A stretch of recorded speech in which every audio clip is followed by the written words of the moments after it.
For hours. That's how long I had before the moon rose and the man I loved walked straight into a trap built to break him.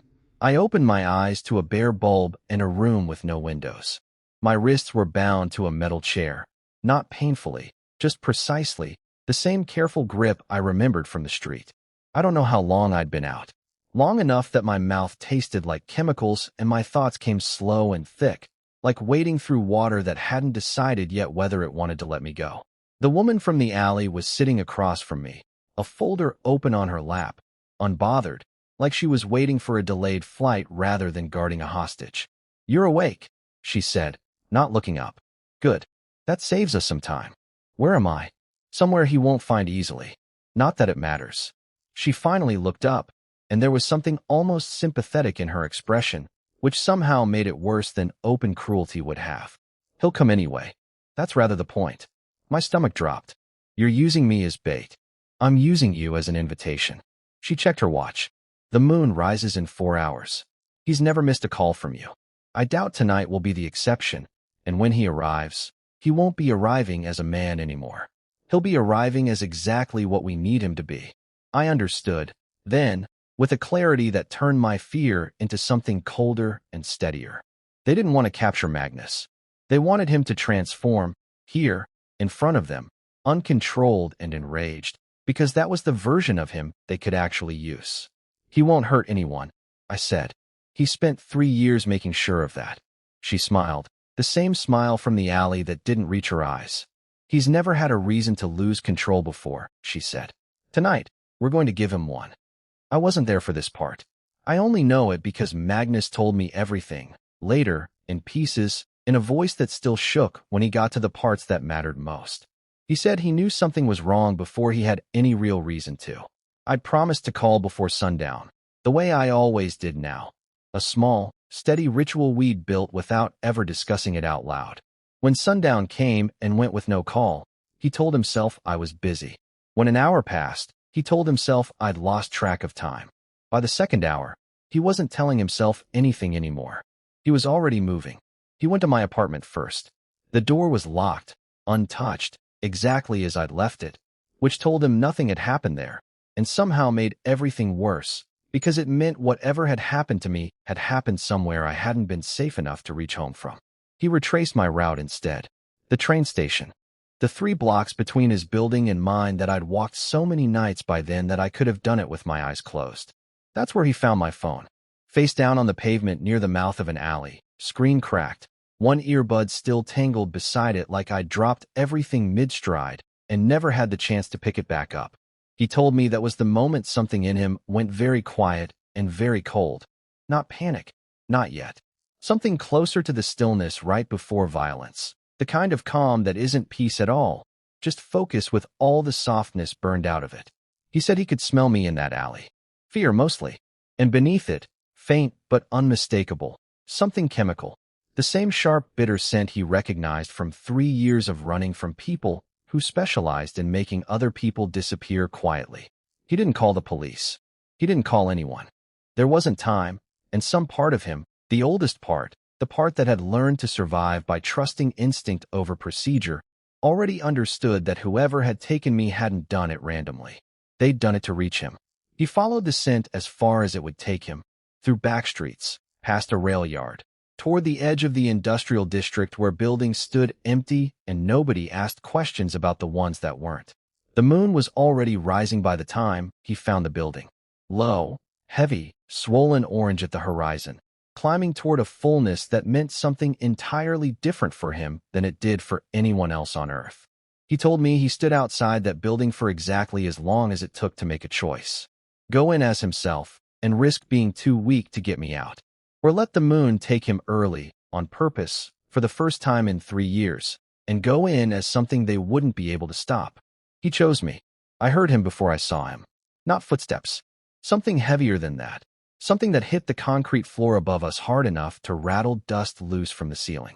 The woman across from me went still, her calm cracking for the first time since I'd woken up in that chair.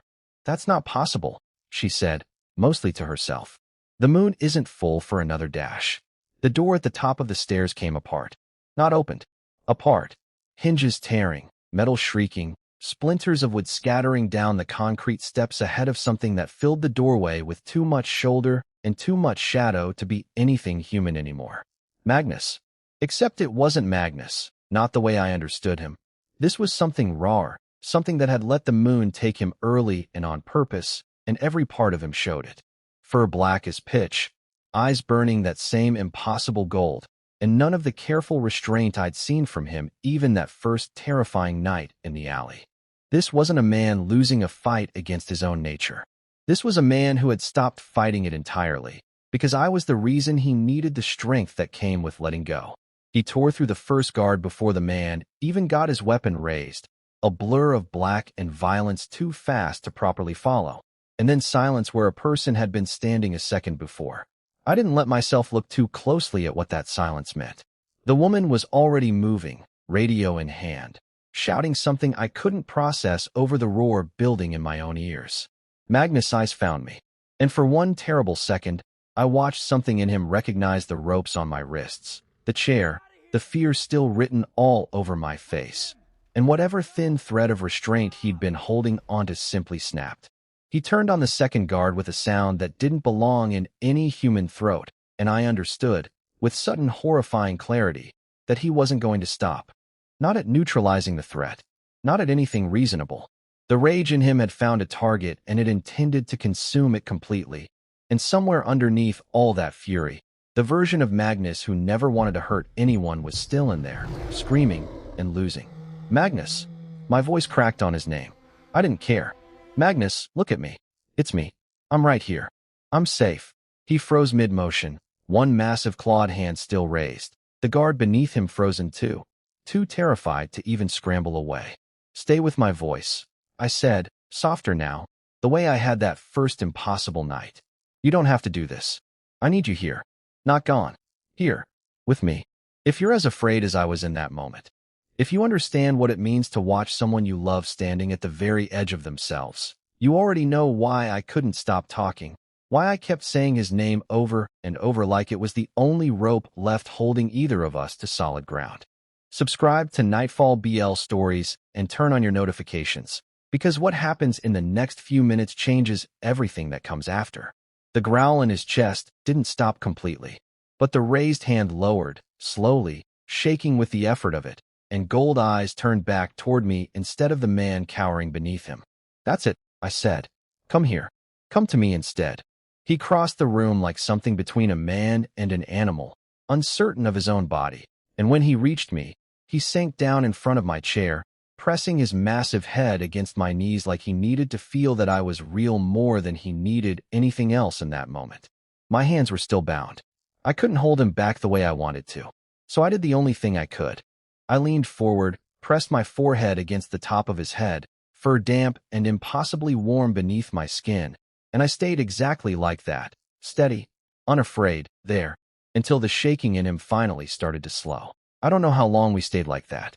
Long enough that somewhere behind us, I heard footsteps retreating, fast, uneven, the sound of someone choosing self-preservation over whatever was left of the plan. I didn't see her leave. I didn't care to. Whatever she'd wanted from that night, she wasn't getting it, and that was enough for me in that moment. The guard Magnus had spared didn't move either.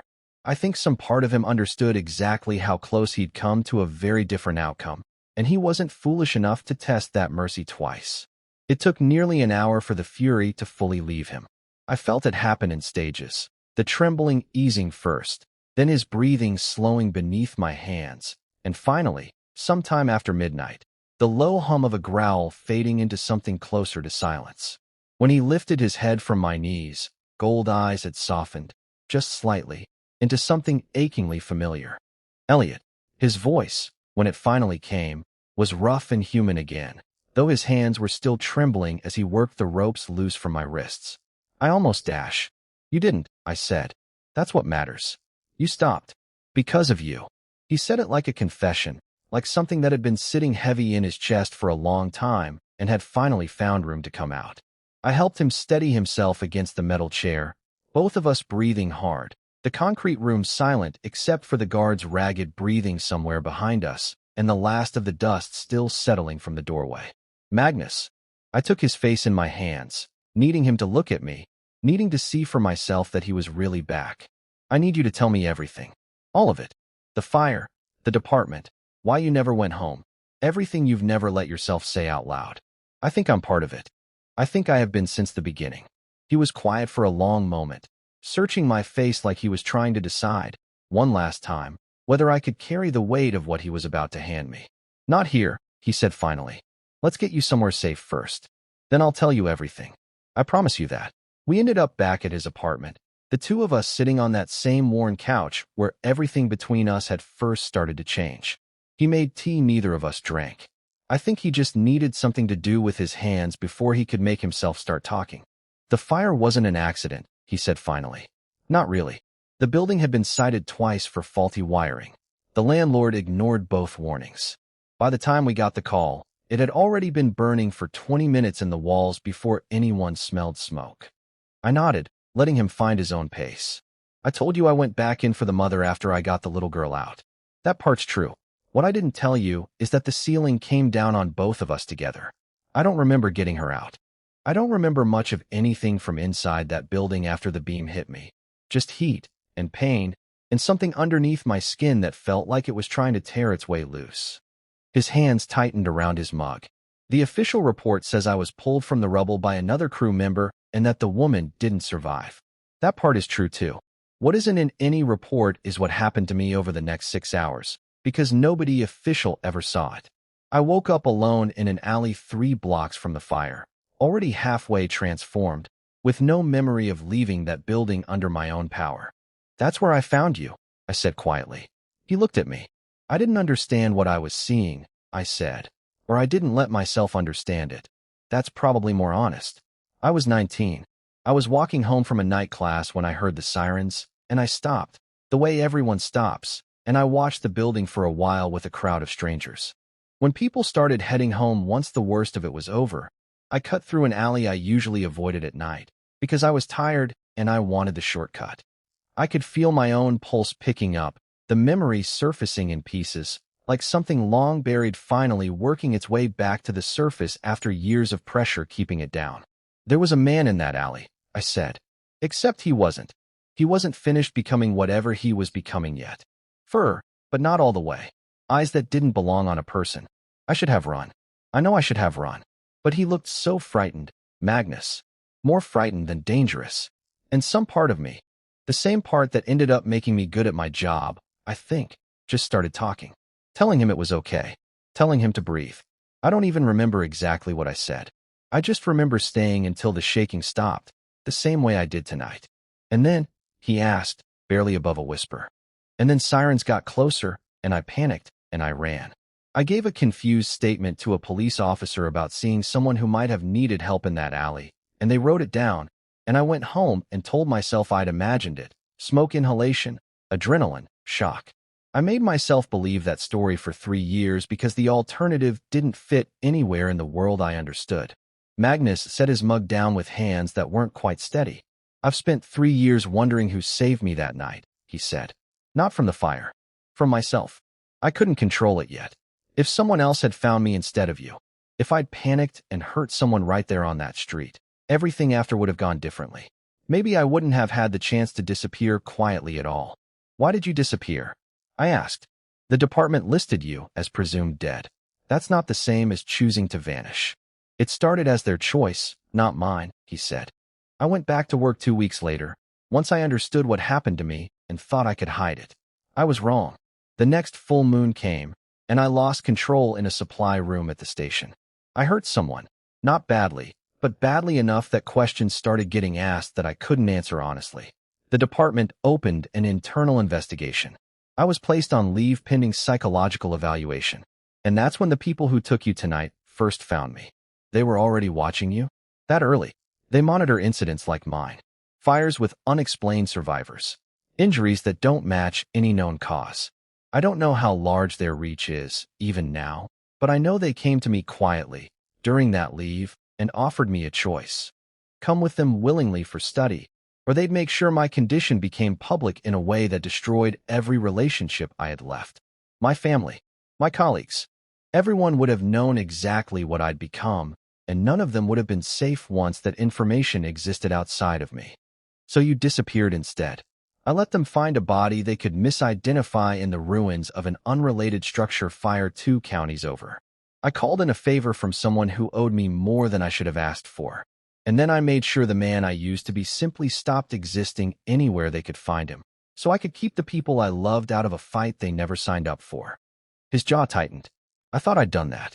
Until you answered a call I never should have made. I'm glad I did, I said. You shouldn't be. Look what it's cost you tonight. Magnus. I took his hand, the same hand that had been shaking against a captor's throat hours earlier and was shaking now for an entirely different reason. You've spent 3 years disappearing to protect people from a danger you were convinced you'd always be. Tonight, you tore a building apart in a rage, and the only thing you actually did was stop yourself before anyone got seriously hurt, because I asked you to. That's not the story of a monster. That's the story of a man who's been fighting himself harder than anyone should ever have to, completely alone, for 3 straight years. Until me, I agreed. And I think, if I'm honest, some part of me has been fighting my way back toward you since that night in the alley too.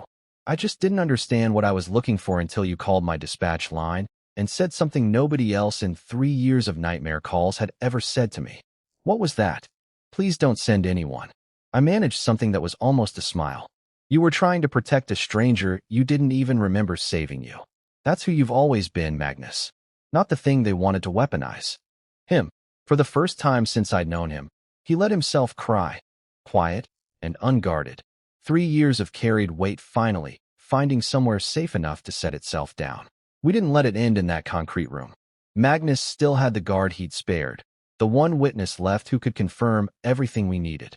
Between his shaken statement, the documents I'd found scattered across that woman's abandoned folder, and 3 years of quiet, half-buried incident reports Magnus had been collecting without ever telling me, we had enough.